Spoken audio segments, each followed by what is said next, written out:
মালিক রে, আমি বড় পাপী, আমি বড় গুনাহগার। ও দয়ার আল্লাহ, আমি 10 বছর তোমার গোলামি করি নাই, আমি 20 বছর গোলামি করি নাই। আল্লাহ আজকে মনিরুল ইসলাম শরীয়তপুরী আমার ভাই শোনা গেছে তোমারে বন্ধু বানাইলে ওই জান্নাত পাওয়া যাবে। মালিক রে, তুমি আমারে দাও না মাফ কইরা। যুবক রে, যদি কেউ আল্লাহরে বন্ধু বানাইতে পারে তার কোনো আর চিন্তা নাই, তার চিন্তার কারণ নাই গো বাবা। এ যুবক ভাইরা, দাড়ি পাকা বাবাজিরা, সবাই আমার দিকে একটা নজর তাকান। এই যে দেখেন আমি হাতের ভিতরে আহারে টিস্যু দিয়া কাফনের মতো একটা দৃশ্য বানায় ফেললাম।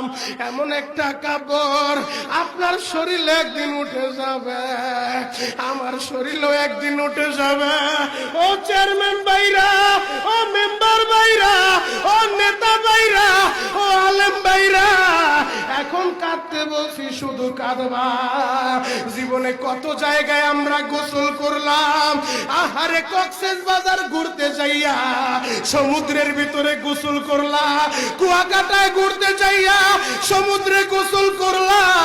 এই যে মাদ্রাসার পুকুরটা ভরাট করছে মসজিদের জন্য, বিশাল বড় ময়দান এখন হয়ে গেছে।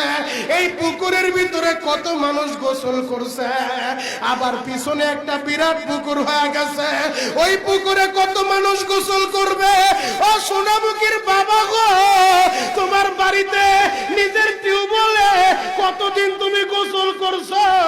তোমার বাড়িতে দামি একটা গোসলখানা বানাইছো, বিদেশি ঝর্ণা লাগাইছো, ওই ঝর্ণার পানি দিয়ে তুমি আর আমি গোসল করি। এমন একটা দিন তোমারও আসবে, এমন একটা দিন আমারও আসবে। আহার ওই ঝর্ণার পানির গোসল আমার হবে না, পুকুরের পানির গোসল হবে না, আমার আপনার একটা গোসল দিবে। কেমন গোসল দিবে জানেননি? বড়ই পাতার হালকা গরম পানি দিয়া আরে মসজিদের কর্নারে পড়ে থাকা 4 পায়ার খাটিয়াটা বাড়িতে নিয়া পর্দা দিয়া একটা ব্যারিকেড দিয়া বড়ই পাতার গরম পানি দিয়া আপনারে আমার গোসল দিবে গো বাবা। ওই গোসলটা যেদিন দেওয়া হবে, আহারে এরপরে আর দামি কাপড় পরতে দিবে না।